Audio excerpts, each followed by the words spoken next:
Well, hello everyone. It's lovely to have you to join me this afternoon when we're going to be thinking about the risk and resilience in family and school environments for students in kinship care. My name is Julia Clements and I'm the Principal Educational Psychologist at a charity called Place to Be. This work that I'm going to present to you this afternoon is based on my top-up doctorate. I first qualified as an educational psychologist in 96, 97. And I recently completed a top-up doctorate at UCL. So I wanted to share my findings from my literature review and from my study with you. And big thanks to Sarah at Southend EPS for inviting me to do this webinar.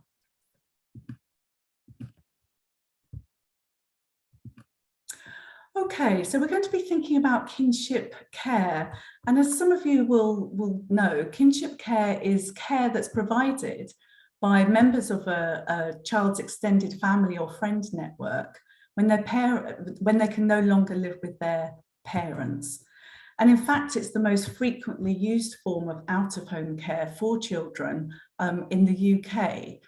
And that surprises a lot of people because we often, especially perhaps as educational psychologists and in school settings, we often have children perhaps who are in formal foster care or who are adopted from care. We often have those children on our radar, but actually there are more children in kinship care than both the foster care population and adopted from care population altogether. So from the 2011 census data, there's approximately 180,000 children in the UK growing up in the care of extended family or relatives. Now, what's important to note in terms of that particular piece of information is that in the census, friends or godparents or other children who have friends within a child's network who may be kinship carers are not included. So that's just children who live with family or relatives. Also, there was another census last year, and although that data hasn't been analysed yet and published in terms of the number of children in kinship care, from the 10 years prior to that, so in 2001, there was an increase of about 7% of the children who were growing up in kinship care, according to the census data. So all in all, what we know is that there's an upward trajectory. There are more and more children living in kinship care. In fact, if you look at the Kinship website, they estimate that there's over 200,000 children in the UK being raised in kinship care, and other researchers have estimated that there are about 300,000. So that's led some researchers to conclude that really kinship care are children who are hidden in plain sight. And if you, obviously some of you will be familiar with the statistics for looked after children, but as of March 2022, there were 80,850 children who were looked after and 2,870 children who were adopted from care. So that really helps give the context of this huge number of children who are in kinship care, but who are hidden in plain sight. Now, why am I interested in kinship care? Why did I think this was an important area to study and to find out more about? I've always had a particular interest professionally in children who are care experienced, and previously I've worked for Post-Adoption Centre, and in my work in local authorities did lots of work with care experienced children, but not so much with children in kinship care. And certainly the recent parliamentary task force on kinship care concluded that kinship care is widely unrecognised, underappreciated, and often poorly supported.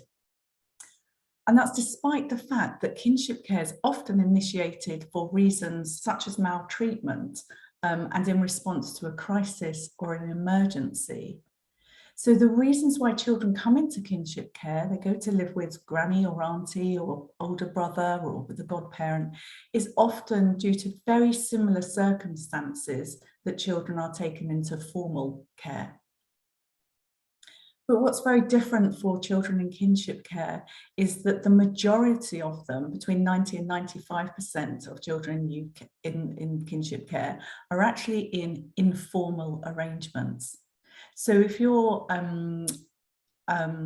working in England, for example, you might be aware of children, for example, who have an SGO, a special guardianship order.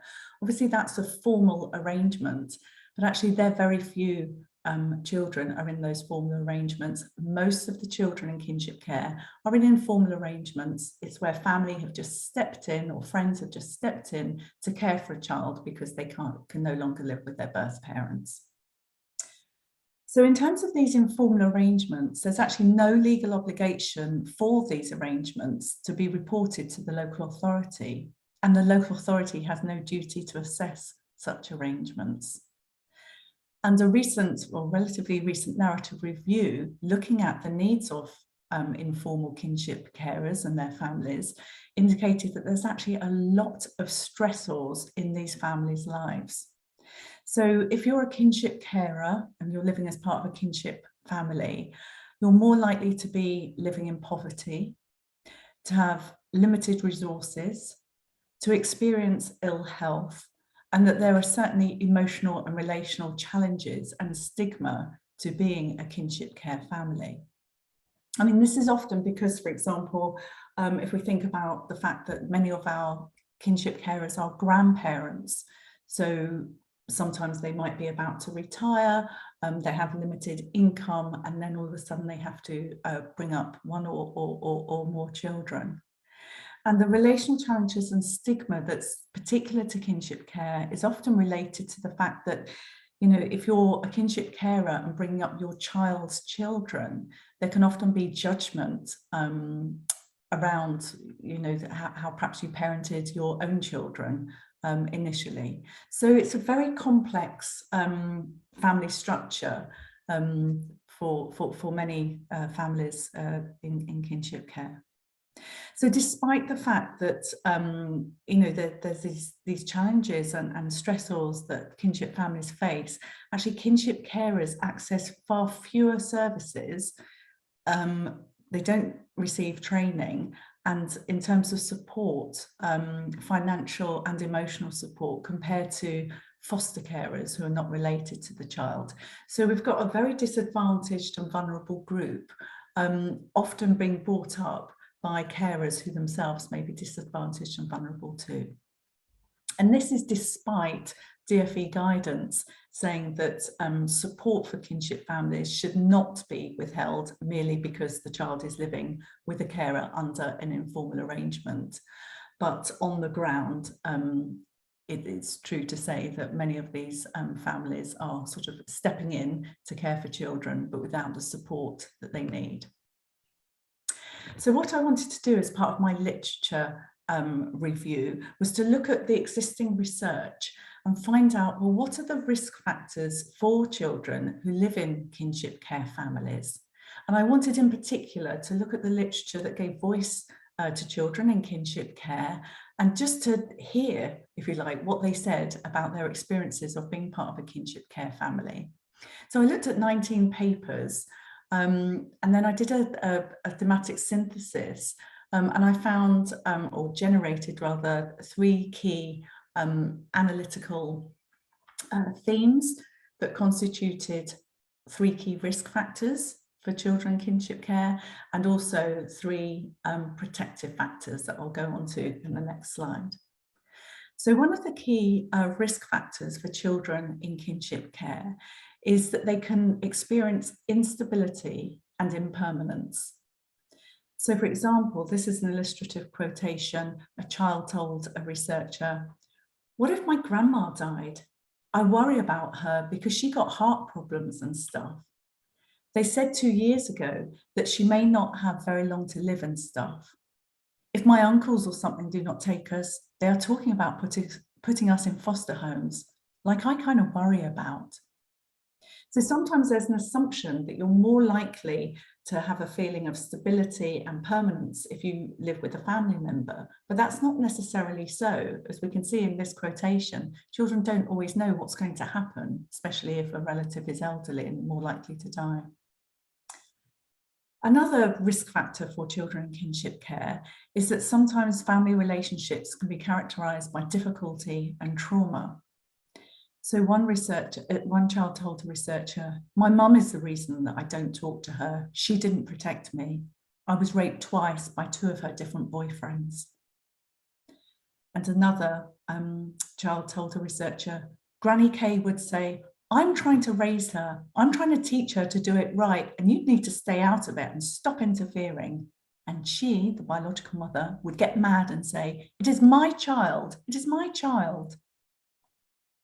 So you can see there that being part of a kinship family means that the relationships amongst family members can be very complicated too. Another key risk factor for children in kinship care families was the discrimination that they often face. So children, one child indicated to a researcher by saying, "I was getting bullied at school. People were laughing at me because I didn't have a mum." And of course, within the literature, it was also clear that for many children in kinship care families, there are protective factors, real strengths that come with living as part of a kinship care family.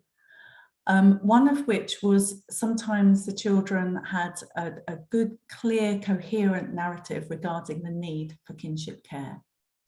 So one child told the researchers, "What are the best things about," the researchers asked the child, "What are the best things about living with your aunt?" And the child said, "Everything. It's a lot better than any other house I've been to. There's love in this house and animal love, and there's food." So clearly that child can see that actually, it's a big improvement on living with their birth parents, because they get access not just to things like food, but also to love and access to pets and so on.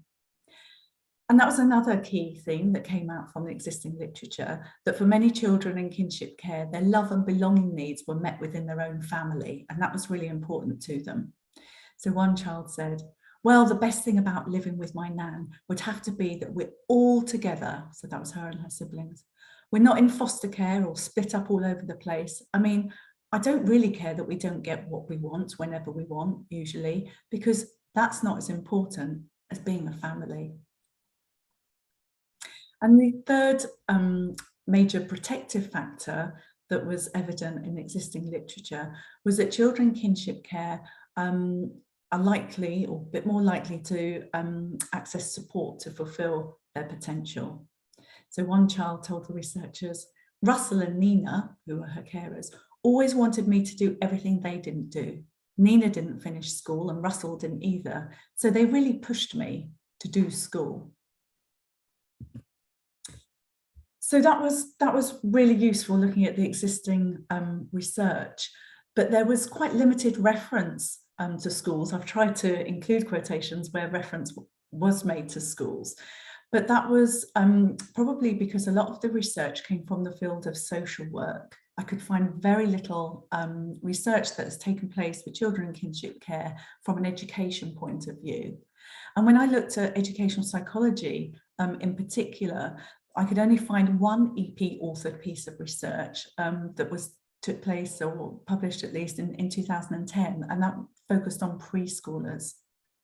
So there's a real lack of research into the role that schools play or could play in the lives of children in kinship care. And that obviously leaves policy, practice and research gaps. And that was one of the aims of my study. I wanted to make a unique contribution to the knowledge base in this area.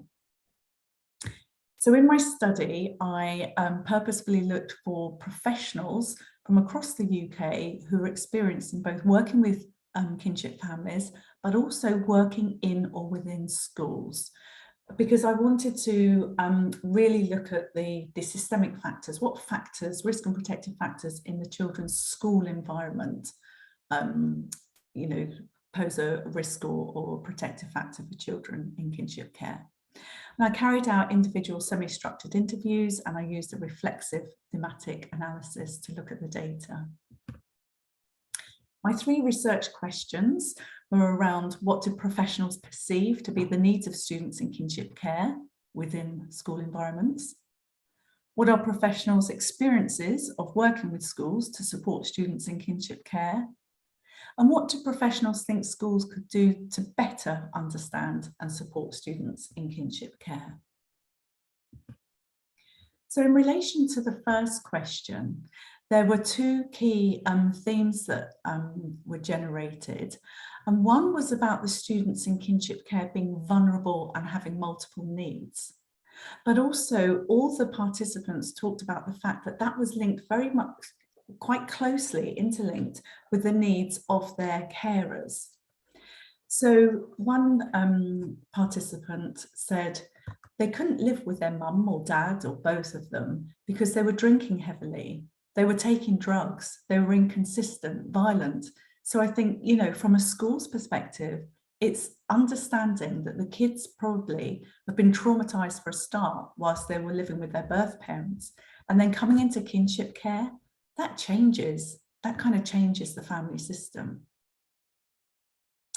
And very much linked to the children's needs were the needs of the kinship carer. So this was summarised in the theme of being looked after by carers who find themselves between a rock and a hard place. So an illustrative quotation was, "Grandma has another 3 children at home, so she's already battling to get him into school, to get his uniform on, getting him to engage in school. You know, he says, that teacher hates me." So the big message was that the students in kinship care are vulnerable, but also they are being looked after by carers who often find themselves in a very precarious position too.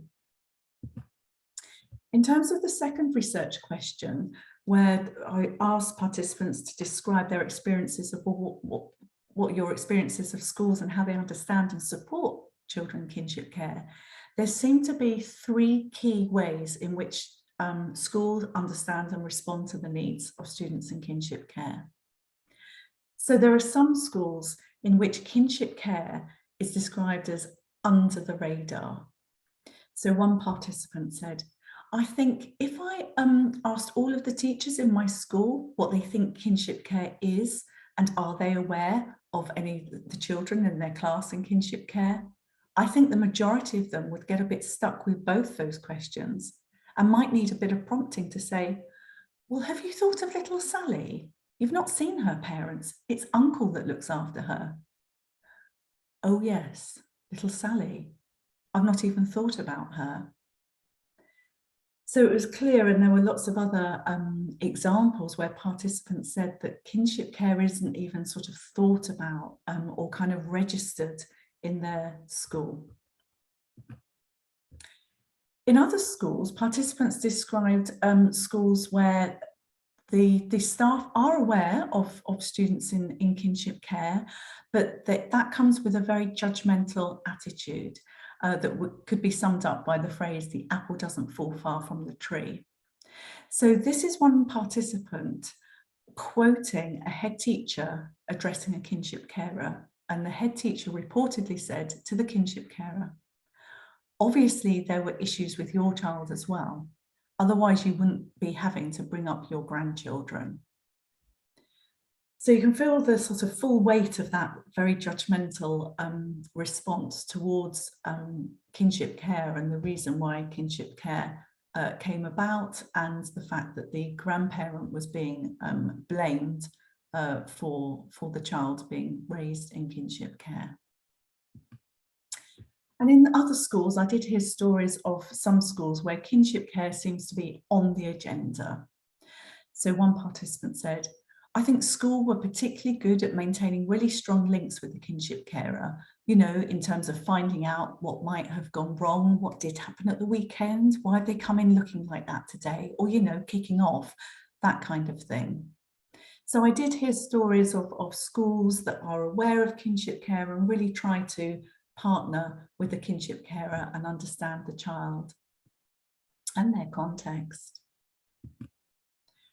When I asked about what schools could do in terms of improving their understanding and support for students in kinship care, all participants said that students in kinship care should be a priority group in schools.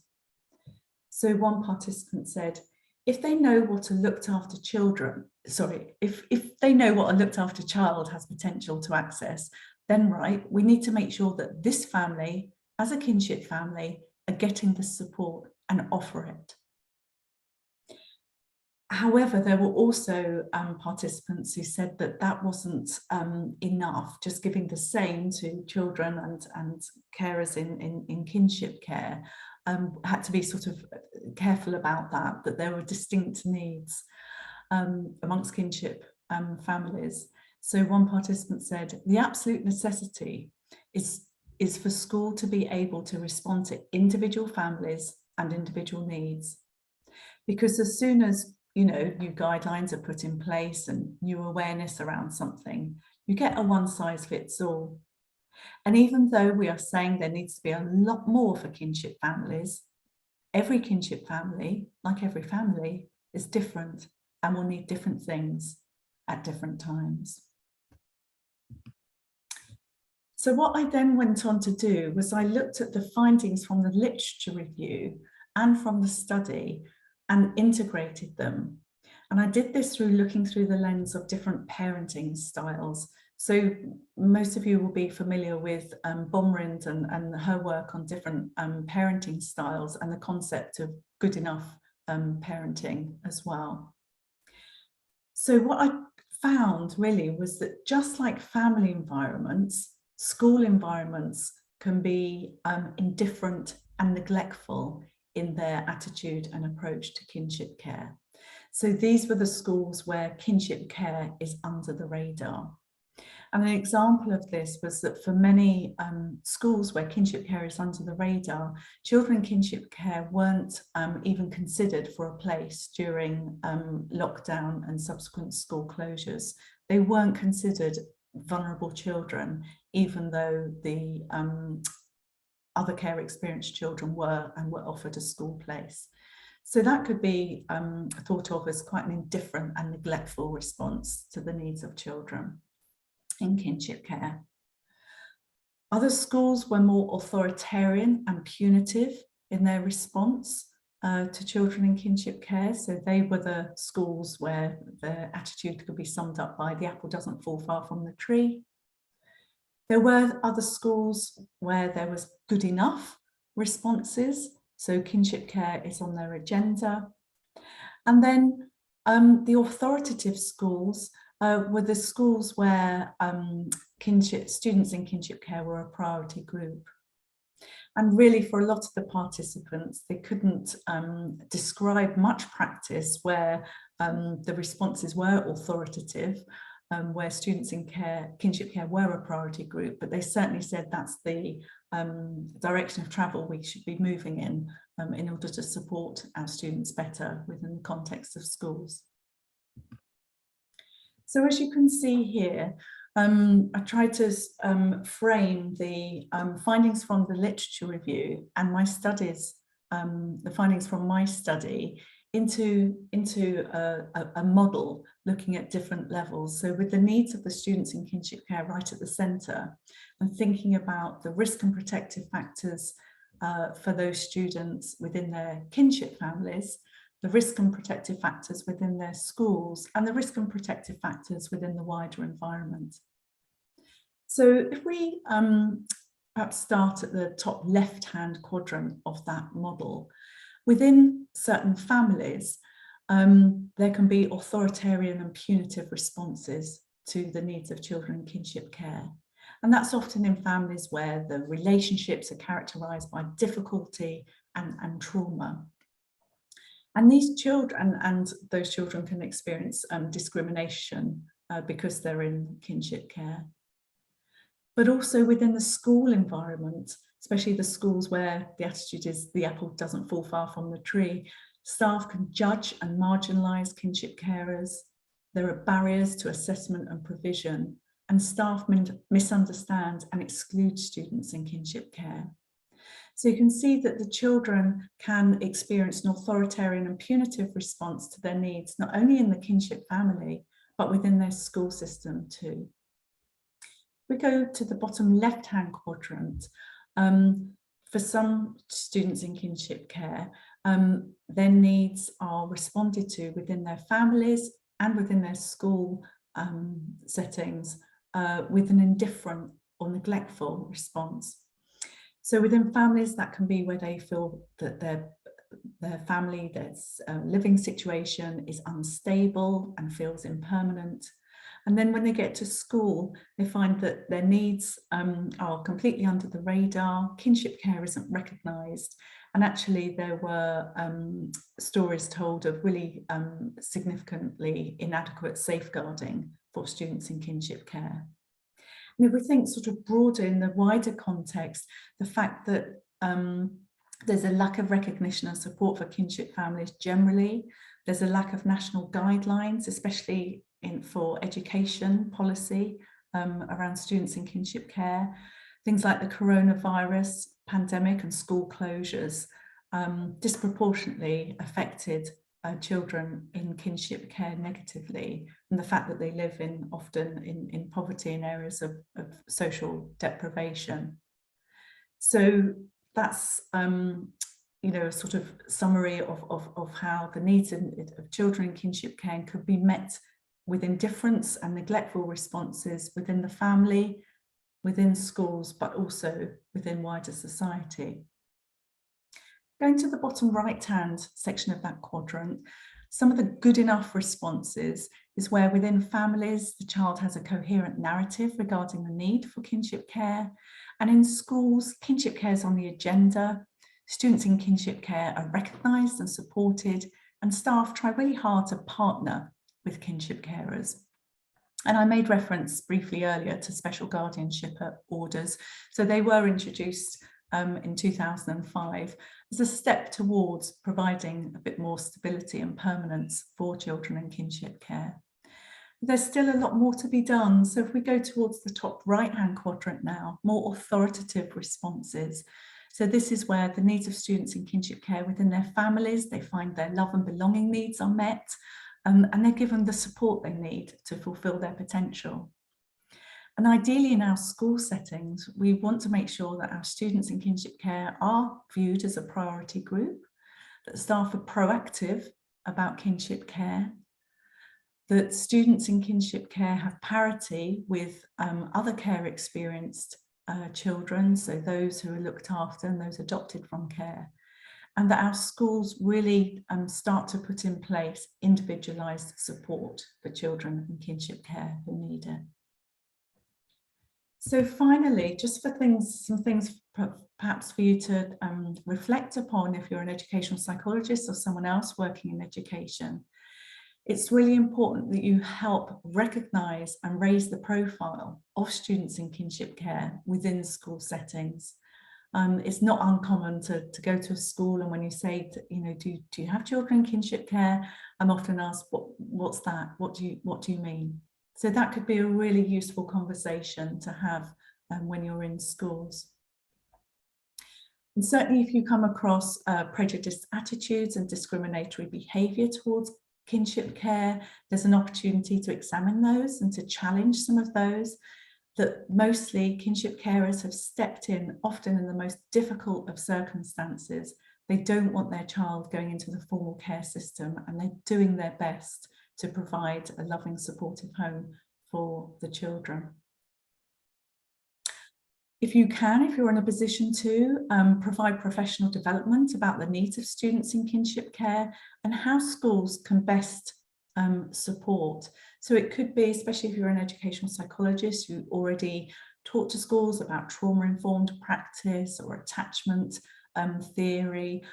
Try to involve or references to children in kinship care in those sorts of professional development trainings or consultations that you might hold. And certainly encourage schools to prioritise students in kinship care and ensure parity with other care experienced students. So that could involve working with the SENCO or the designated teacher and having conversations about the looked after children and the children adopted from care, but also asking about children in kinship care. If you're working with a parent and it comes to light that actually they're a kinship carer, then really try to promote their social capital, their ability to advocate, signpost sources of support such as Kinship, which is a national charity for kinship carers, and certainly advocate for individualised support for students in kinship care. Thank you so much for listening. We've come to the end of the presentation. If you'd like to ask a question, please post it in the Q&A box and I'll have a look at that in a moment and do my best to answer any questions that you may have posted.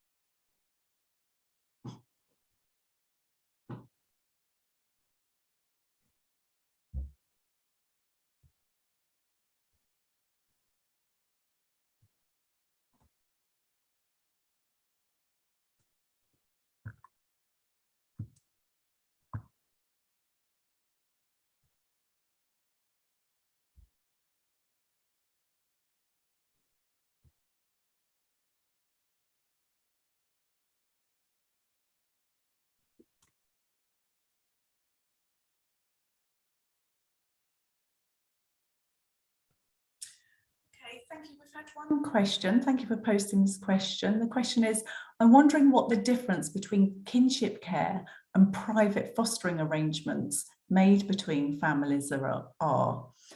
I'm not too sure about that.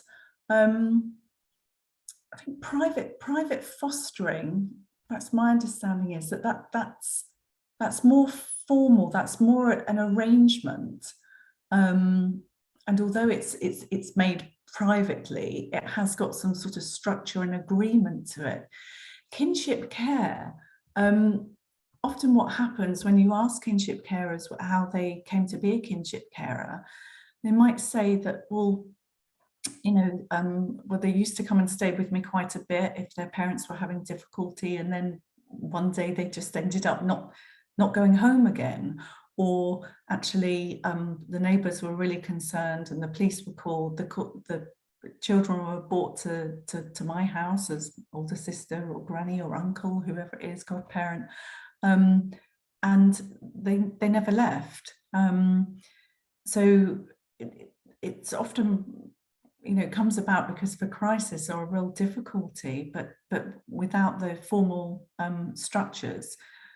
So it's seen as a private arrangement, but not a foster care arrangement. So it can be as informal as that. Hope that helps a little bit.